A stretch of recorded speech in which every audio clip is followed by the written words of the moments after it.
ही पड़ेगा। हम लोगों ने सोचा कि हम अपना काम आसान कर रहे हैं, लेकिन हुआ नहीं।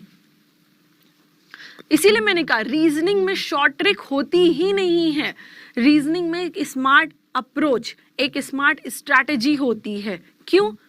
क्योंकि यहाँ पे जो सवाल का कल्चर है ना, वो कब स्विच कर जाए, कब आपको इंटर कॉम्बिनेशन के जो ऑप्शन दिए जाते हैं उसको बहुत दिमाग लगा के बना दिया जाएगा। मतलब आप कोई भी फिल्टरेशन, कुछ भी स्क्रीनिंग नहीं कर सकते हो। And yes, that's the part of competition. ये कुछ खट्टे मीठे फ्लेवर आपको कंपटीशन में मिलते ही रहेंगे एंड उसके लिए यूज टू हो जाइए। एक चीज याद रखिएगा बस हमेशा, अगर कुछ लेंदी हो रहा है तो सिर्फ आपके लिए नहीं सबके लिए हो रहा है। इजी हो रहा है तो सिर्फ आपके लिए नहीं सबके लिए हो रहा है। ठीक है, तो परेशान मत होइएगा, बस कोशिश करिएगा आप शायद थोड़ा जल्दी सोच ले जाइए। क्योंकि ऑब्वियस सी बात है, जो पेन से ड्रॉ करके अटेम्प्ट पूरा एक एक चीज को ड्रॉ करेगा वो शायद स्पीड में थोड़ा सा पीछे रहेगा, और जो सिर्फ सोच सोच के आंसर डिसाइड कर रहा है वो स्पीड में आगे आ जाएगा। ये बहुत डिफरेंस जनरेट होगा, आपको आइडिया भी नहीं है इसके बीच में। अगर आपको कोई कंफ्यूजन है ना, तो मैं एक काम करती हूँ, मैं अभी जब अगला क्वेश्चन लूंगी तो एक में मैं कोशिश करूंगी एक बार कि मैं हर एक चीज को बना बना के देखूं, और एक बार मैं कोशिश करूंगी कि मैं सिर्फ सोच के देखूं। देखते हैं आफ्टर ऑल फर्क आता है और किस में आता है, क्या आता है। लेकिन ये सिर्फ मेरे ट्राई करने से एक बात नहीं बनेगी, आपको भी अटेम्प्ट करना पड़ेगा। ठीक है, चलो आते हैं फिर हमारे थर्ड और फोर्थ ऑप्शन पे, क्योंकि अब तो हमें इसे कंसिडर करना ही करना है। ठीक है, थर्ड को भी कंसिडर अगर कर लीजिए, तीसरा ही कंसिडर कर लीजिए। सिर्फ तीसरे को कंसिडर करने में भी शायद आंसर मिल जाएगा। क्यों मिल जाएगा? हमारे पास अभी पॉसिबल आंसर क्या बन रहे हैं, ए हो रहा है और डी हो रहा है, क्योंकि इन दोनों में क्या है, 2 कॉमन है और 2 करेक्ट है। ठीक है, ए और डी बन रहा है। अब एक चीज सोचो, अगर तीसरा सही हो गया, अगर थर्ड ऑप्शन सही हो गया, ठीक है, तो ओनली 2 कहना तो बेकार ही हो गया, मतलब ये खत्म हो गया, विच मीन्स करेक्ट आंसर यही बनेगा। तो शायद हमें फोर्थ को अटेम्प्ट करने की जरूरत ही नहीं है, या तीसरे और चौथे में से किसी एक को भी अटेम्प्ट कर लीजिए, आपका काम हो जाना, चाहे वो तीसरा हो या चौथा हो। कोई भी एक सही हो गया, इसका मतलब इसका सर्वाइवल खत्म हो गया। ओनली 2 तो होना ही नहीं है फिर। ठीक है, आई गेस आप ये बात समझ पा रहे हैं, नहीं समझ पा रहे एक बार कंसिडर कर लेते हैं। तीसरे में क्या कह रहा है, मैं अभी इसके एक ऑर्डर में सीक्वेंस में ही चल रही हूँ। ठीक है, तीसरा क्या कह रहा है, some G are not H, all I are H. चलो, some G are not H, कुछ जी ऐसे हैं जो एच नहीं है, और फिर ऑल आई आर एच, सारे के सारे आई क्या है, एच है। अब आपसे पहला कंक्लूजन क्या कह रहा है, some G are not I, सही तो कह रहा है। अगर कुछ जी एच नहीं है तो कुछ जी आई भी नहीं है। ठीक है, क्या, अच्छा मैं अगर आपसे ये पूछूं, क्या आप सारे जी को आई बना पाएंगे, तो आपका जवाब क्या आएगा? मैं पॉसिबिलिटी पूछ रही हूं, क्या आप सारे जी को आई बना सकते हैं? आंसर नहीं, हम सारे जी को आई नहीं बना पाएंगे। रीजन, क्योंकि कुछ जी एच नहीं है, और अगर हम सारे जी को आई बनाएंगे तो सारा जी एच भी बन जाएगा, जो कि मुमकिन नहीं है, विच क्लियरली इंडिकेट्स कि कुछ जी ऐसे हैं जो आई नहीं है। बात समझ में आई? तो यहाँ पे हमारा तीसरा वाला ऑप्शन सही हो गया। और इसी के साथ एक चीज और पता चल गई, अगर तीसरा सही हो गया इट मीन्स जो करेक्ट आंसर है वो सेकंड एंड थर्ड होगा, और सेकंड एंड थर्ड के लिए हमारा ये वाला ऑप्शन खत्म हो गया। तो हमारे पास अब एक ही आंसर बच रहा है, option number D. D correct answer है यहाँ पे, चौथे को कंसिडर करने की जरूरत ही नहीं है। बट फिर भी ये तो एक अप्रोच था फिल्टर करने का, बट मैं चाहती हूँ कि एक बार मैं आपको चौथा भी कंसिडर करके समझाऊं कि सही है या गलत है। ठीक है, चलिए फिर फोर्थ वाले को एक बार अटेम्प्ट करके भी देख लेते हैं। फोर्थ में क्या कहा गया है, आपको एक कहा गया है सबसे पहला जो वो है नो जे इज के, मतलब कोई भी जे के नहीं है। चलो हमने डायग्राम बना दिया। ऑल एल आर के, सारे के सारे एल क्या हो रहे हैं, के हो रहे हैं। अब आपको जो कंक्लूजन पूछ रहा है वो क्या कह रहा है, नो एल इज जे, कोई भी एल जे नहीं है। हाँ सही बात है, क्योंकि पूरा का पूरा एल के अंदर बंद है और पूरा के ही जे नहीं है, सो ऑब्वियसली एल भी जे नहीं होगा। तो चौथा भी करेक्ट हो रहा है, इसीलिए आंसर क्या आ रहा है, डी आ रहा है। क्लियर है कि नहीं? आई गेस आप सब समझ पा रहे हैं। यहाँ पे इस तरीके के सवालों में आपको फिल्टर ज़्यादा अप्लाई करना पड़ेगा, और वो फिल्टर होगा कैसे? पहला तो एक फिल्टर ये जो ऑप्शन दिए हैं 1 2 3 4 इनमें अप्लाई करना होगा एक बार फिल्टर। वो फिल्टर क्या होगा कि ये ऑप्शन गलत हो गया, चलो अच्छा सही हो गया। अब अगर इनमें से कोई भी ऑप्शन सही या गलत हुआ तो उसके बाद इसके इंटर कॉम्बिनेशन ये जो दिए हैं आपको, इसके इंटर कॉम्बिनेशन को भी ध्यान दीजिएगा, क्योंकि अगर उसमें से इनमें से कोई एक सही या गलत हो रहा है, आपने दो को भी क्लियर डायग्राम बना लिया है, तो यहाँ देखने से अब आप बता सकते हो कई बार आप बता ले जाओगे कि सही आंसर क्या हो रहा है सिर्फ इस इंटर कॉम्बिनेशन से। ठीक है, चलिए बढ़ते हैं अगले सवाल की तरफ, कुछ और सरप्राइजेस से डील करते हैं। चलिए देखते हैं फोर्थ सवाल को। एंड मैं इसको इनिशिएट करूं, मैं सिंप्लीफाई करूं, उससे पहले मैं चाहूंगी कि आप एक बार वीडियो को पॉज कर दीजिए, खुद सिंप्लीफाई करिए, फिर मैं सिंप्लीफाई करूंगी। ठीक है, एंड आई गेस कि आपने मेरा सजेशन माना होगा, आपने इसको पॉज करके सिंप्लीफाई करा होगा। चलिए अब मेरी बारी है सिंप्लीफाई करने की।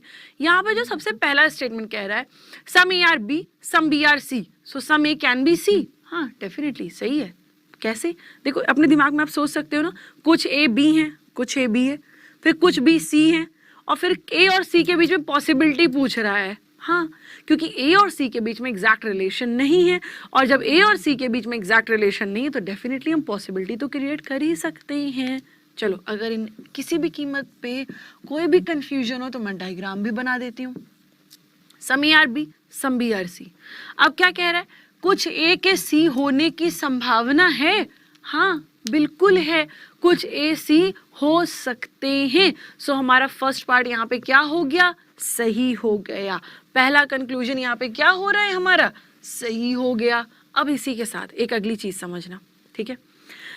अगर पहला कंक्लूजन सही हो गया है, अब जरा इसके इंटर कॉम्बिनेशन पे नोटिस करते हैं, इसको नोटिस करते हैं।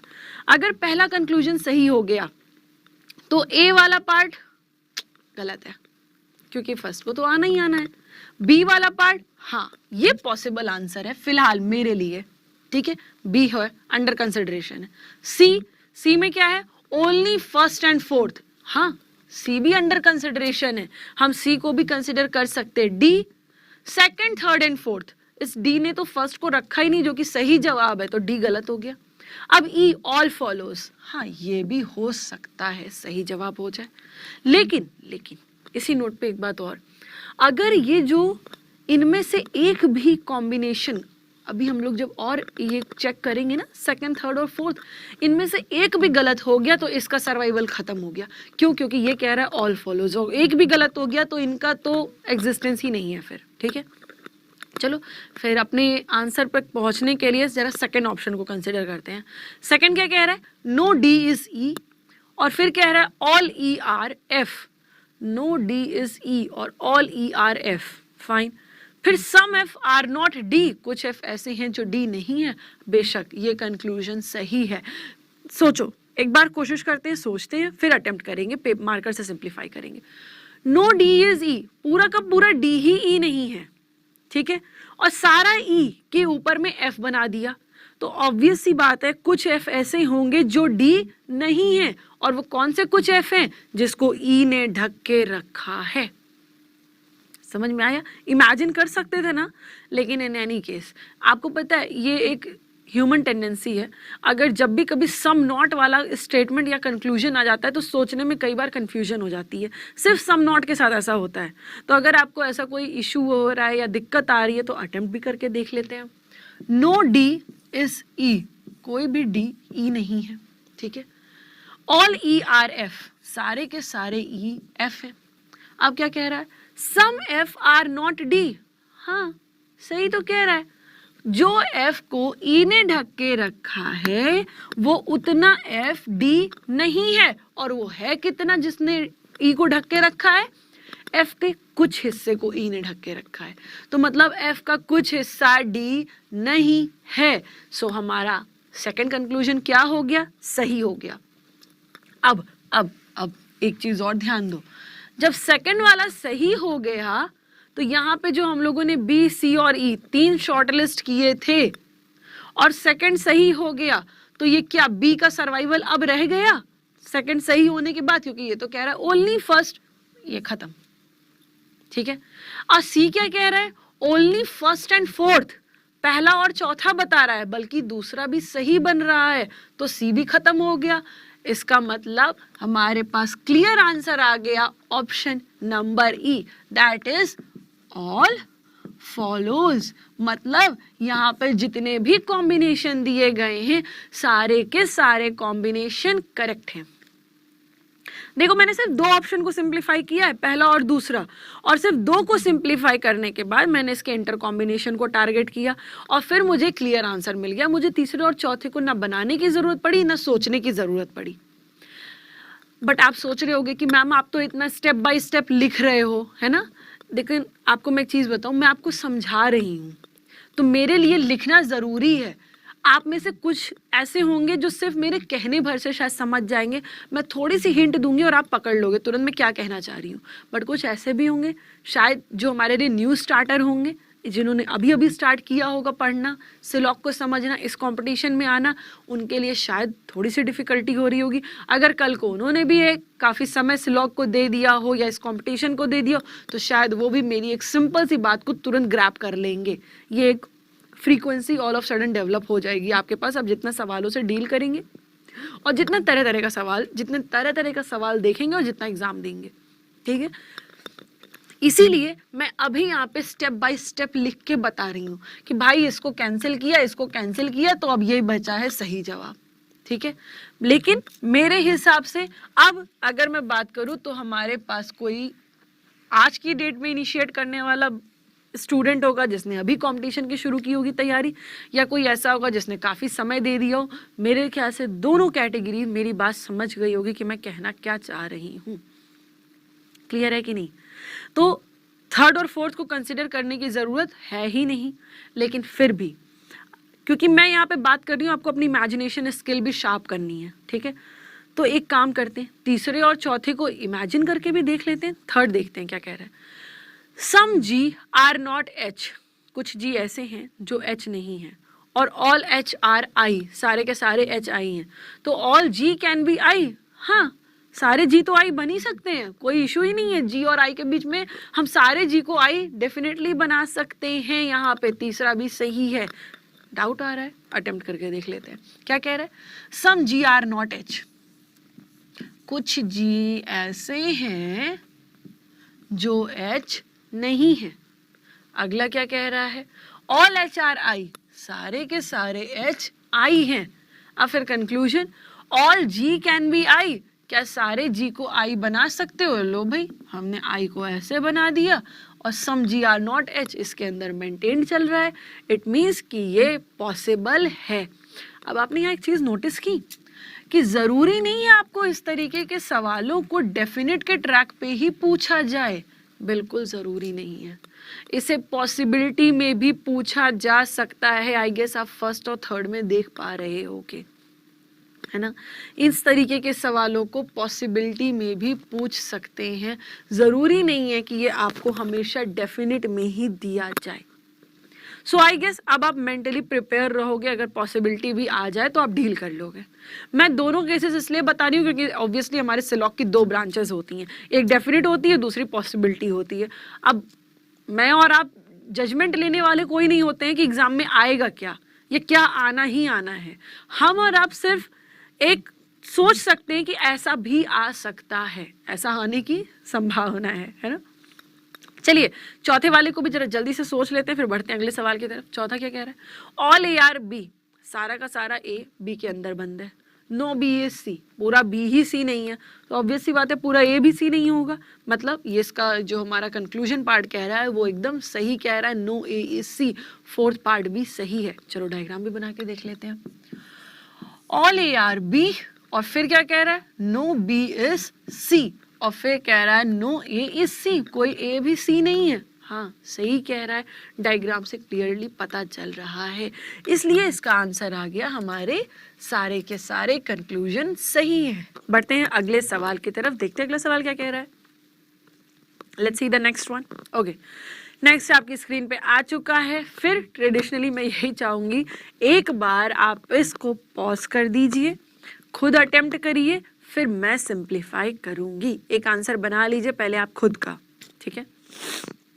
और आई गेस आपने आंसर निकाल ही लिया होगा। चलिए फिर अब मेरी बारी है सवाल को सिंप्लीफाई करने की। सबसे पहला कंक्लूजन देखते हैं। पहला कंक्लूजन क्या कह रहा है?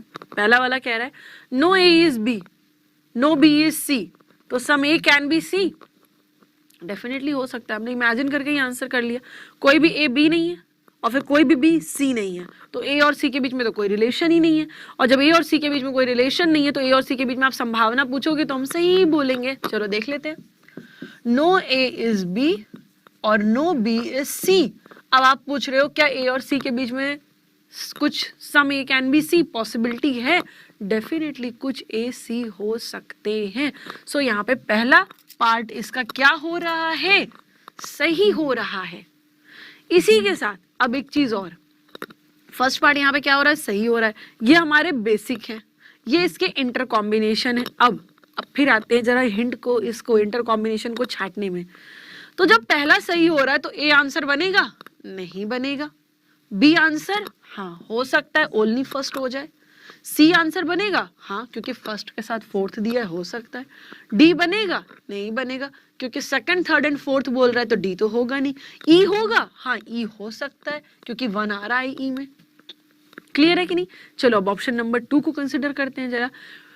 2 को कंसिडर करने पे हो सकता है हम इसमें से फिर कुछ पॉसिबिलिटी को कैंसिल कर ले जाए। देखते हैं सेकंड क्या कह रहा है। ऑल ई आर एफ, सारा का सारा ई एफ है, ठीक है।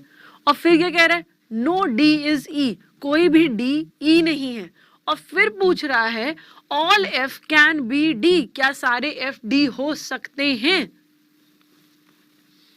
अगर हम सारे एफ को डी करने की कोशिश करेंगे तो सारा ई भी डी बन जाएगा, क्योंकि ई एफ के अंदर में है। सो सेकंड पार्ट गलत हो रहा है। ये जो दूसरा ऑप्शन है, ये जो सेकंड ऑप्शन है, ये गलत हो गया।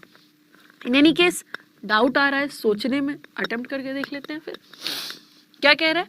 ऑल ई आर एफ, सारा का सारा ई एफ है। देखो अब सोचो करो, ठीक है। सारा का सारा ई एफ के अंदर है। अब फिर आगे क्या कह रहा है? कोई भी डी ई नहीं है, मतलब इनर बाउंड्री पे रेस्ट्रिक्शन हो रही है, आउटर बाउंड्री पे नहीं हो रही, क्योंकि इनर में ई है। अब फिर पूछ रहा है क्या सारे एफ को डी बना पाओगे? अरे जब इनर पे ही रेस्ट्रिक्शन हो रही है तो हम आउटर को कैसा कॉम्बिनेशन बना सकते हैं, कैसी पॉसिबिलिटी सोच पाएंगे? तो गलत होगा ना। नो डी इज ई हो गया। अब पूछ रहा है all F can be D, क्या सारे एफ को डी बना सकते हो? नहीं बना सकते। अगर हम सारे एफ को डी बनाने की कोशिश करेंगे तो सारा ई भी डी बन जाएगा, विच मीन्स कि हमारा सेकंड कंक्लूजन गलत हो रहा है। अब फिर जरा आते हैं इसके इंटर कॉम्बिनेशन पे। अब जब सेकंड गलत हो गया तो ये जो ऑल फॉलोज वाली बात कह रहा है ये भी गलत हो गया। गलत हुआ कि नहीं? सेकंड गलत हो गया तो ऑल फॉलोज की बात गलत हो गई। तो अब करेक्ट आंसर या तो बी होगा या तो सी होगा। बी का मतलब ओनली फर्स्ट और सी का मतलब फर्स्ट एंड फोर्थ। तो अब यहाँ पे अब मेरा दिमाग ये चलेगा कि मैं थर्ड ऑप्शन को कंसिडर ही नहीं कर रही हूँ, फिर मैं क्यों तीसरे को ट्राई करूं? क्योंकि देखो जो भी पॉसिबल आंसर है बी और सी में से, बी मतलब ओनली फर्स्ट और सी फर्स्ट एंड फोर्थ, इन दोनों में से जो भी सही होगा उसमें तीसरा तो मौजूद है ही नहीं है, तो तीसरे को तो सही होना ही नहीं है। मतलब अब पॉसिबिलिटी सिर्फ एक की बच रही है, चौथे की होना होगा, तो यही फोर्थ सही हो जाएगा, वरना कोई सही नहीं होगा। अब इस फोर्थ में क्या दिया? चलो सीधे अब मैं थर्ड को स्किप करके फोर्थ पे आ गई। फोर्थ में है all A are B, okay, some B is C, कुछ भी सी है, फिर no A is C. Fourth भी गलत हो गया। रीजन क्या है? सारे के सारे पॉजिटिव स्टेटमेंट हैं, और जब सारे के सारे स्टेटमेंट पॉजिटिव हैं तो सारे पॉजिटिव से क्या नेगेटिव कंक्लूजन आप बना पाओगे? आंसर नो, नहीं बना सकते, क्योंकि ऑल पॉजिटिव, ऑल की टेंडेंसी पॉजिटिव, सम की tendency positive, conclusion no, negative हो रहा है तो दोनों पॉजिटिव से निगेटिव नहीं बनेगा। चलो बना के देख लेते हैं एक बार। ऑल ए आर बी, सारे के सारे ए बी हैं, फिर सम बी सी, कुछ बी सी हैं, और फिर कह रहा है नो ए इज सी। हमें क्या पता, we can't say, which means कि ये फोर्थ गलत हो रहा है। और अब जब फोर्थ गलत हो रहा है तो सी की पॉसिबिलिटी खत्म। अब क्लियर कट आंसर है ऑप्शन नंबर बी, मतलब only first is the correct one, केवल पहला सही जवाब है। आई गेस अब आप समझ गए हैं कि कैसे सिंप्लीफाई हो रहा है ये, है ना, क्लियर हो गया है। लेकिन चलो, क्योंकि मैंने थर्ड को तो अभी एक स्क्रीनिंग के जल्दी चलते कैंसिल आउट किया था, अब एक बार थर्ड को भी सोचते हैं। थर्ड में क्या कह रहा है, some A are not be, कुछ ए ऐसे हैं जो बी नहीं है। दूसरा क्या कह रहा है, नो बी इज सी, कोई भी बी सी नहीं है। तीसरा, सम ए आर सी, कुछ ए सी हैं। फिर वही बात, निगेटिव स्टेटमेंट से पॉजिटिव कंक्लूजन नहीं बनेगा, तो तीसरा तो गलत ही होना है। ठीक है, एक चीज, लेकिन दूसरी एक बात और है, पता है, ये जो मैं इन ऑप्शंस में से, ये जो आपको ऑप्शन दिए गए हैं ना, इसमें से जो मैं स्क्रीनिंग कर रही हूं, ये हम तभी कर पाएंगे अगर यहाँ पे नन ऑफ दीज नहीं दिया है। ठीक है, अगर नन ऑफ दीज नहीं दिया है तभी हम इनकी फर्दर स्क्रीनिंग कर पाएंगे। अगर नन ऑफ दीज दिया होता, in case none of these होता, ये जो ऑल फॉलोज लिखा है पांचवा, इसमें ऑल फॉलोज की जगह नन ऑफ दीज होता, अगर ऐसा केस हो जाता तो आपको सारे ऑप्शन, ये जो आपको ऊपर कॉम्बिनेशन दिए गए हैं, पहला, दूसरा, तीसरा, चौथा, आपको सारे को एक ना एक बार स्टेप बाय स्टेप अटेम्प्ट करके या अटेम्प्ट करते या सोचना पड़ता, मतलब आपको चारों को कंसिडर करना पड़ता। क्यों? क्योंकि नन ऑफ दीज, हम सब जानते हैं, नन ऑफ दीज की टेंडेंसी है कि ये एक ऐसा ऑप्शन है जो आपको अपने आंसर पे कॉन्फिडेंट होने नहीं देता है। क्लियर है कि नहीं? मैं अब कॉन्फिडेंट हूं कि इस तरीके के सवालों से अब आप इजीली डील कर लेंगे कि नहीं? आई गेस आपका भी आंसर आ रहा होगा यस। आप अपने घर में बैठ के यस में सिर हिला रहे होंगे, है ना? तो ये एक नया फॉर्मेट है। आपको क्या लगता है कि सिलॉग में बस इतना ही एक्सपेरिमेंट हो सकता है, इससे ज्यादा नहीं हो सकता? इससे ज्यादा भी हो सकता है ना? इसका एक फर्दर केस भी बन सकता है। मैंने यहाँ पे कुछ एग्जाम्पल के जरिए आपको ये केस समझाने की कोशिश की, जो एक नया फॉर्मेट है। ठीक है, ये आप समझ गए होंगे, लेकिन मेरा प्रयास और आपका ये वीडियो देखना अधूरा हो जाएगा अगर आप प्रैक्टिस नहीं करेंगे। ठीक है, सो प्लीज प्रैक्टिस करते रहिएगा और ऐसे सवालों से डील करते रहिएगा। ठीक है, अब आते हैं इसी का एक एक्सटेंडेड वर्जन, क्योंकि अब हमने इसको समझ लिया।